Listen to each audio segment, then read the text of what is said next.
শুরু করা যাক। তো বেশ কিছুদিন ধরে জিওপলিটিক্সে অনেকগুলো ঘটনা কিন্তু ঘটে চলেছে, সেই নিয়ে একটু আলোচনা করি। এই যে ইরানের জনগণকে যে রাস্তায় নামানো, এর গেম প্ল্যানটা কী ছিল? 2025 ফেব্রুয়ারি মাসে ডোনাল্ড ট্রাম্প তার যে ট্রেজারি সেক্রেটারি স্কট বেসান্ট তাকে বলে অয়েলের উপরে স্যাংশন লাগিয়ে দিতে। তো 2025 ফেব্রুয়ারি মাসের ওই সময়টায় অয়েলের উপরে স্যাংশন লাগানো হলো ইরানের, যাতে করে ইরানের পুরো অয়েল মার্কেটটাকে ধ্বংস করে দেওয়া যায়। আর অয়েল মার্কেট ধ্বংস হয়ে গেলে আপনি ট্রেজারিতে থাকা ইউএস মানে সেন্ট্রাল ব্যাংকে থাকা ইউএস ডলারের মজুদটাও শেষ হয়ে যাবে। তো আপনারা শুনলে অবাক হয়ে যাবেন যে 2025-এও এক ইউএসডি মানে এক ইউএস ডলার 42,000, 41 বা 42,000-এর কাছাকাছি ছিল। ইরানিয়ান মুদ্রাকে রিয়াল বলা হয়।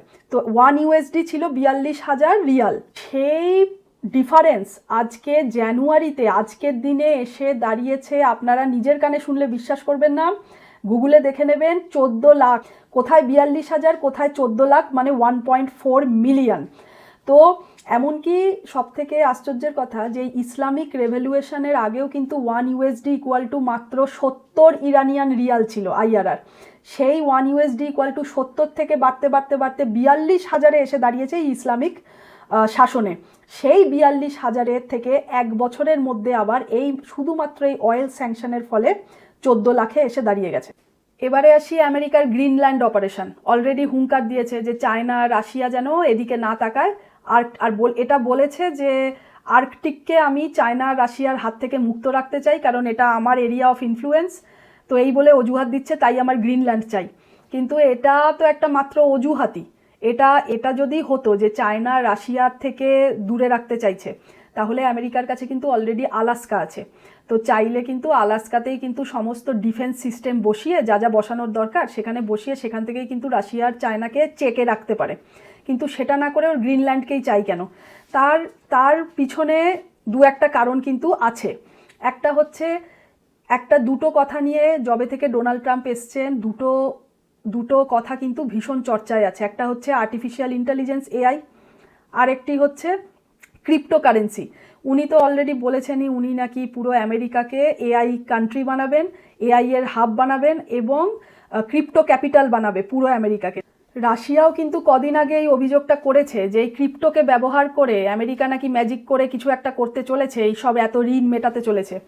তো দেখা যাক এখন কি কাণ্ড করে জনগণের টাকা পয়সা নিয়ে ক্রিপ্টোতে ধীরে ধীরে জনগণকে নিয়ে যাচ্ছে।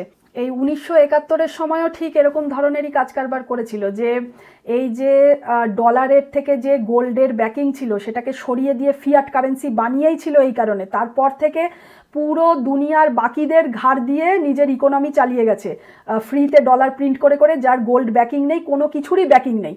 তো ঠিক সেরকমভাবেই এখন ক্রিপ্টোকে দিয়েও কোনো কিছু সেই একই রকম কাজ কারবার করবে কি না সেটা কিন্তু হলেও হতে পারে, কারণ ধীরে ধীরে সব জনগণকে ক্রিপ্টোর দিকে নিয়ে যাচ্ছে। ভবিষ্যতেও যা যা কাজ করবে সেই ক্রিপ্টোকে ব্যবহার করেই হয়তো করবে। কিন্তু আজকের দিনের কিন্তু বাকি ওয়ার্ল্ডের বাকি লিডাররা, অন্য দেশের লিডাররা কিন্তু তারা অনেক বেশি সচেতন ও তারা শক্তিশালী, আর তারা বেশিরভাগ বিরাট অংশে কিন্তু সবাই আমেরিকার বিপরীতে অলরেডি দাঁড়িয়ে গেছে। তো সেই জন্য এখন তারা সচেতন, দেখা যাক তারাও এটাকে কিভাবে হ্যান্ডেল করবে। এবারে কথা হচ্ছে যে আপনারা অলরেডি আগের বছরে ক্রিপ্টোর আগের কাপল অফ ইয়ার্সে ক্রিপ্টোর বুস্ট আর বার্স্ট আপনারা দেখেছেন যে কিভাবে বুম করেছে, ক্রিপ্টোকে বুম করানো হয়েছে আগের বছরে, তারপরে হঠাৎ করে কিন্তু আবার বাবল বাস্টও করানো হয়েছিল আগের বছরেও, যার জন্য 20 বিলিয়ন ইউএস ডলার কিন্তু ইনভেস্টারদের মার্কেট থেকে গায়েব হয়ে গেছিল আগের বছরেই একটা দুটো ক্র্যাশের ফলে। তো সেই ক্র্যাশে এবারে কথা হচ্ছে যে যেহেতু এটার কোনো প্রপার রেগুলেশন বডি নেই, পুরো প্রাইভেটলি এইসব এক একটা করে এক একদিন ক্রিপ্টোর কয়েন রিলিজ করা হচ্ছে, ক্রিপ্টোকারেন্সি রিলিজ করা হচ্ছে এক একদিন এক একটা, আর তার কোনো প্রপার রেগুলেশন বডি নেই। তো এই যে ইনভেস্টারদের যে মার্কেট থেকে এত টাকা গায়েব হয়ে গেলে কোথাও কোনো প্রপারলি কিন্তু কমপ্লেনও করার জায়গা নেই।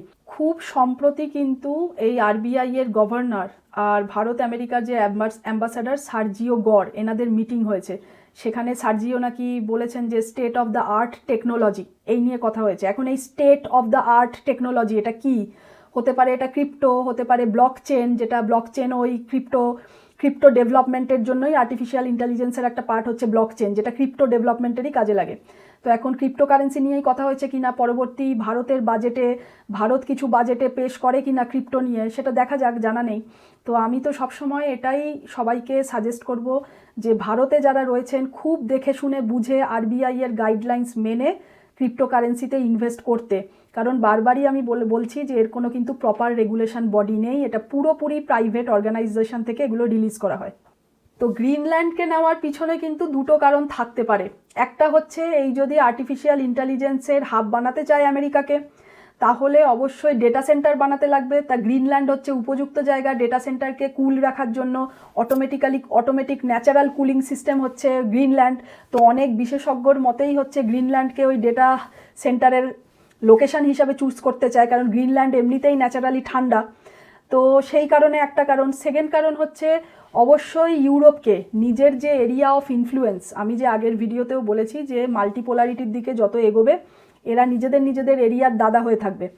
তো সেই জন্য নিজের এরিয়ার যে ইনফ্লুয়েন্স সেখান থেকে ইউরোপকে যে কোনোভাবে সরাতে চাইছে, তাই গ্রিনল্যান্ডকে নেওয়ার চেষ্টা। তো এবারে আসি এই আমাদের রিজিয়নে কি হচ্ছে, মানে এশিয়াতে।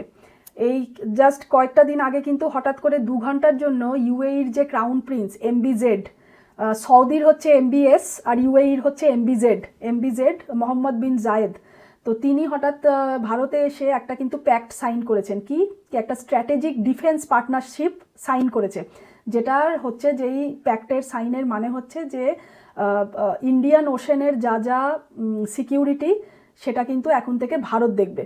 তো এটা কিন্তু আমি অলরেডি দুজনের মধ্যে সমঝোতা করে নেবে আর ভারতই দেখবে। তো এটা কিন্তু আমি এই আগেরই দু একটা ভিডিওতে অলরেডি বলেছি, যেখানে যেখানে এই যে এতগুলো ট্রেড করিডোর, আগে যেই ট্রেড করিডোরগুলো আমেরিকার ইউরোপ দেখতো, এখন সেগুলো ভারত দেখবে। তাই ভারত কেন এত তাড়াতাড়ি নিজের ডিফেন্স শক্তি এত কেন বাড়াচ্ছে, তো তার প্রমাণ কিন্তু হাতে নাতে পাওয়া গেল, এই স্ট্র্যাটেজিক পার্টনারশিপটা কিন্তু সাইন হয়ে গেল।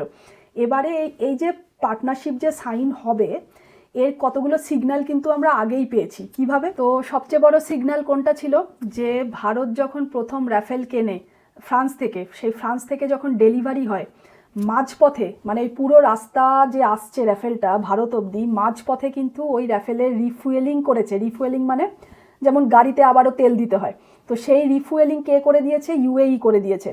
তা এটা ছিল সবচেয়ে বড় সিগন্যাল। এরপর আবার ইউএই সে কী করলো, 80খানা রাফেলের অর্ডার দিয়েছে, যার ফার্স্ট ব্যাচ অলরেডি ডেলিভার হয়ে গেছে।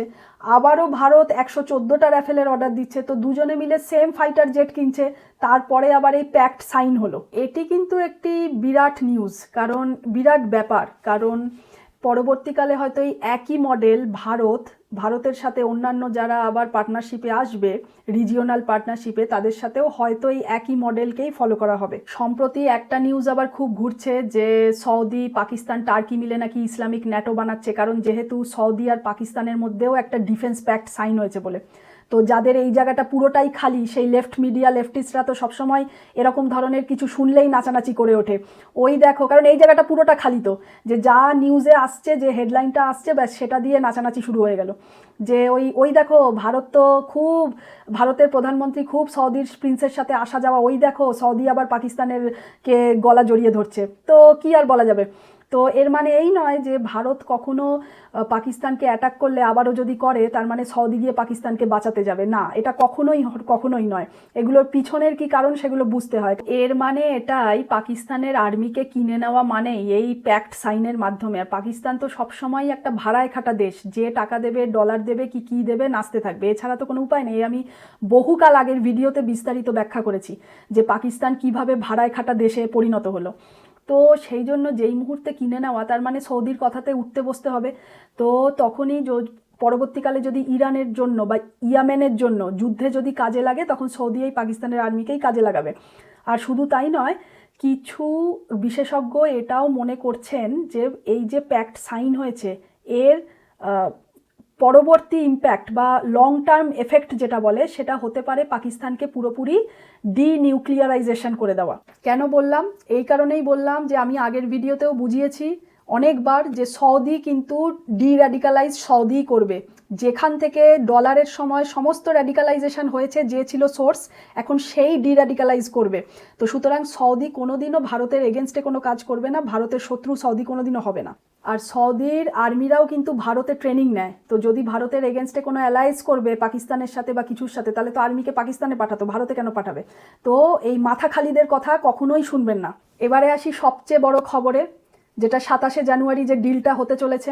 ইউরোপিয়ান ইউনিয়নের প্রেসিডেন্ট উর্সুলা উনি বলেছেন ইন্ডিয়া, ভারত আর ইউরোপিয়ান ইউনিয়ন যেখানে প্রায় 27টা বোধহয় 27টা ইউরোপের কান্ট্রি আছে বা তারও বেশি, সেই ইউরোপিয়ান ইউনিয়নের সাথে ভারতের যে ট্রেড ডিলটা সাইন হবে, that is a mother of all deals, মানে সব ডিলের মধ্যে সর্বসেরা।